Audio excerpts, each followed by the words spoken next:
Before British, another European power ruled India's coast, not just through trade, but through war, forced conversions, and a brutal crackdown on Hindu traditions. The Portuguese entrenched in Goa, destroyed temples, banned festivals, and unleashed the terror of the Inquisition. And then came Chhatrapati Sambhaji. Unlike any ruler before him, he didn't just resist. He took the fight directly to the Portuguese, challenging their naval dominance while also sheltering Mughal Prince Akbar, who had rebelled against his father Aurangzeb. In the 15th century, Pope Nicholas V, through Dom Devereux and Romanist pontifex, granted the Portuguese the divine right to conquer, enslave, and most importantly, convert non-Christian lands.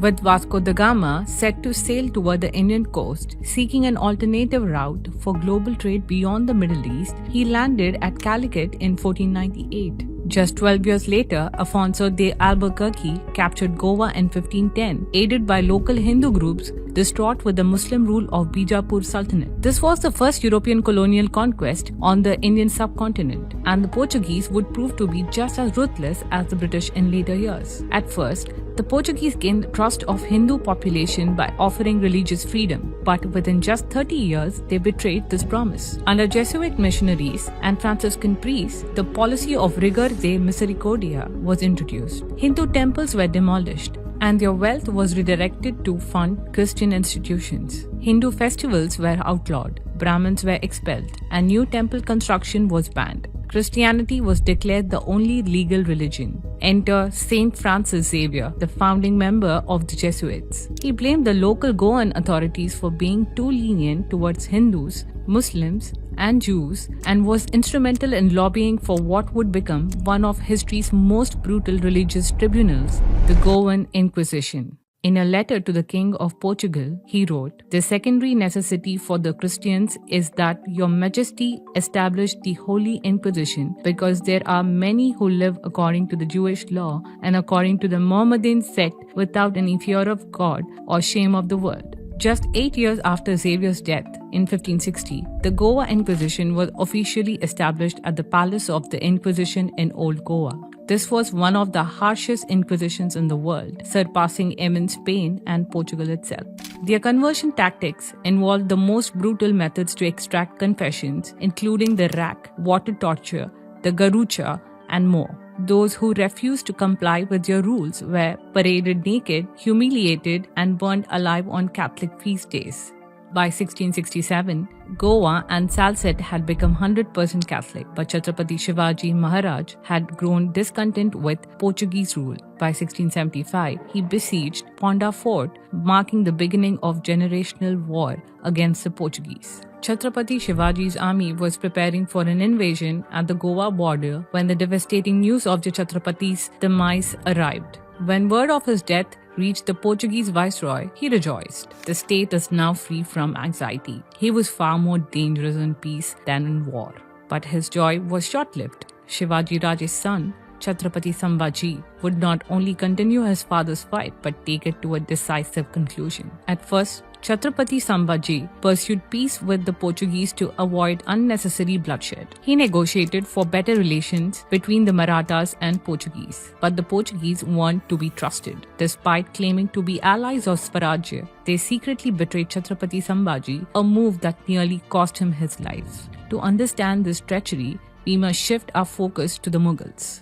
In 1678, Maharaja Jaswant Singh of Jodhpur, a loyal Mughal vassal, died while serving in Afghanistan. His newborn son, Ajit Singh, was denied the throne by Aurangzeb, who used his posthumous birth as a pretext to annex Jodhpur under direct Mughal rule. By 1679, Aurangzeb reimposed jizya, a discriminatory tax that excludes Muslims, infuriating Rajput rulers. The Rathors of Marwar and Sisodias of Mewar rebelled, and in 1680, Aurangzeb sent his son, Prince Akbar, with a massive Mughal army to crush the rebellion. However, the Rajputs, led by Durgadas Rathore, went ahead with a relentless guerrilla war, cutting off Mughal supply lines and launching hit-and-run attacks from the rugged hills. But there was a twist. Akbar himself opposed his father's policies. Instead of fighting the Rajputs, he declared himself emperor, forming an alliance with Rajputs. Aurangzeb, a master manipulator, forged letters tricking Rajput generals into believing Akbar planned to betray them. The alliance crumbled and Akbar fled to the Deccan, seeking asylum with Chhatrapati Sambhaji. This decision changed everything. Now, Chhatrapati Sambhaji was Aurangzeb's biggest enemy. The Mughal emperor shifted his priorities from the Rajput to Marathas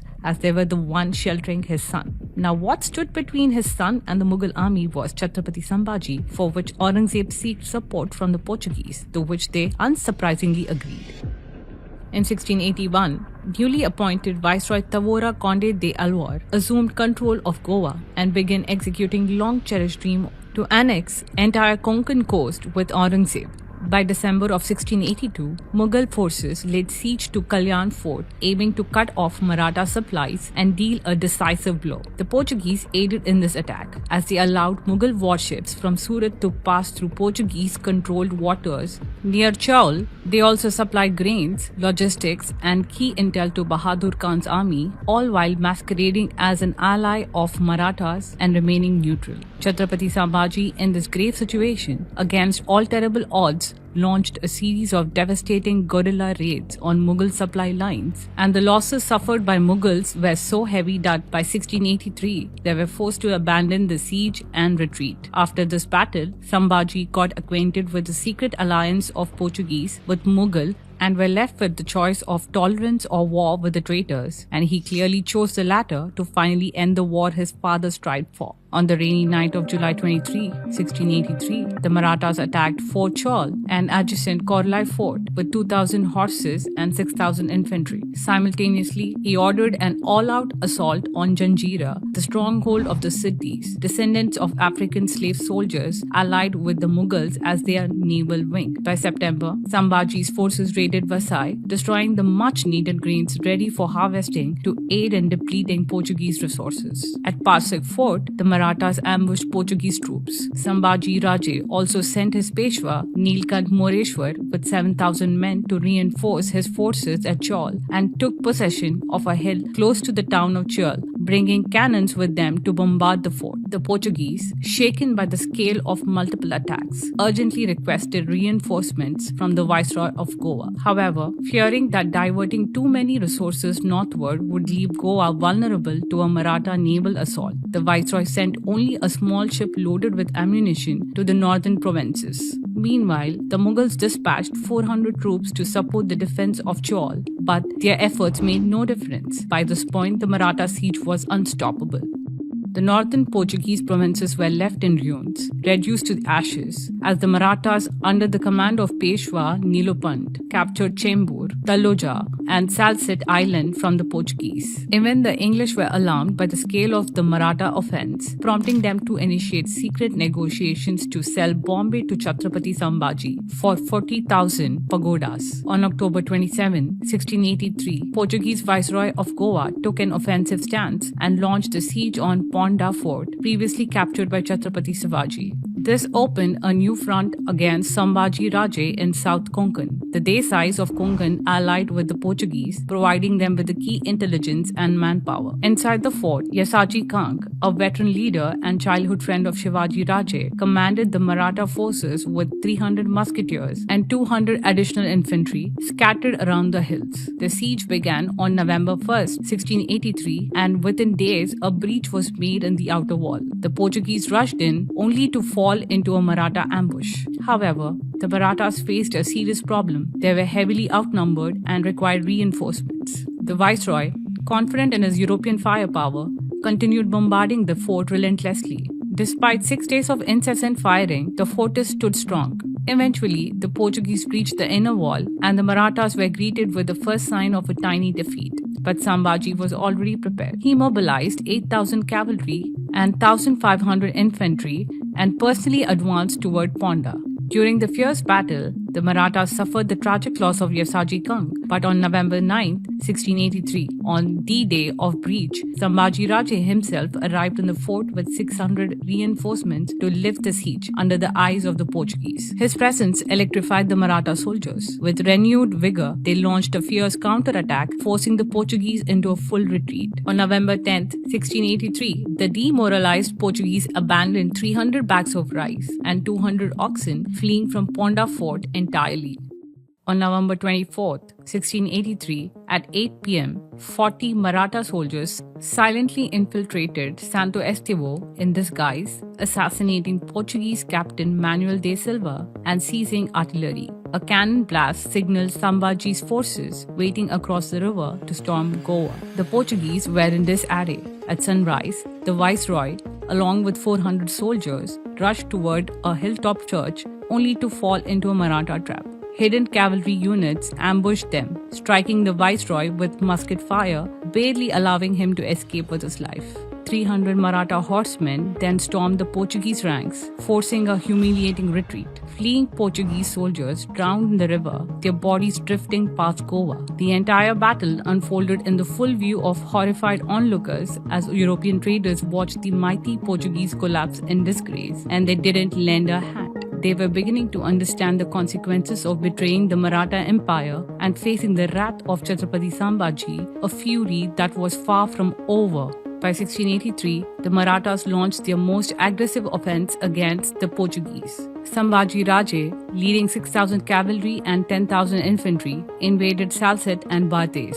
A fortified peninsula had 3 well-stocked forts, but this did not deter the Marathas. 40 Maratha soldiers breached the walls, allowing the cavalry to push inside. The Portuguese garrison, too terrified to fight, locked themselves inside the fort. The Marathas burned down structures and churches as they advanced. At Tivim Fort, called Saint Christopher, the Portuguese surrendered within 10 days due to a severe shortage of drinking water. The Marathas seized 46 artillery pieces, disarmed the Portuguese soldiers, and stripped them naked, tying their hands behind their backs before expelling them in humiliation. Sambhaji conquered all 4 forts of Bardes and achieved the same outcome in Salsette. The churches in Salsette were transformed into military outposts, stocked with ammunition and provisions. Chhatrapati Sambhaji did not stop there. In retaliation for the Portuguese humiliating Hindu civilians, he ordered 140 Christian missionaries to be stripped naked and marched out of Goa like they did to humiliate Hindu civilians.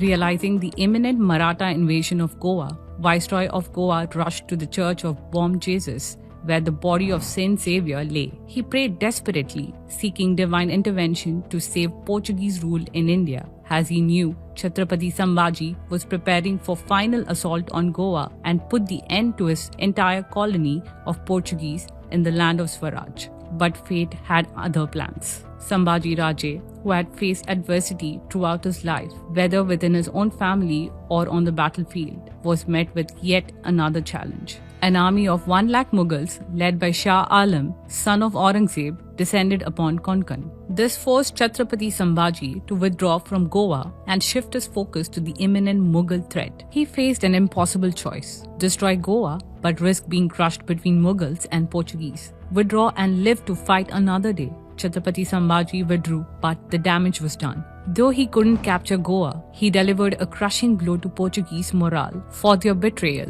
a lesson they would not soon forget. While all this was going on in the Indian mainland, around the same time period, the French were also discriminating against a group of people, similar to how the Portuguese did with Hindus, but even more shockingly, they were Christians. Click here to learn about the persecution of Quegos by French rulers and the Church.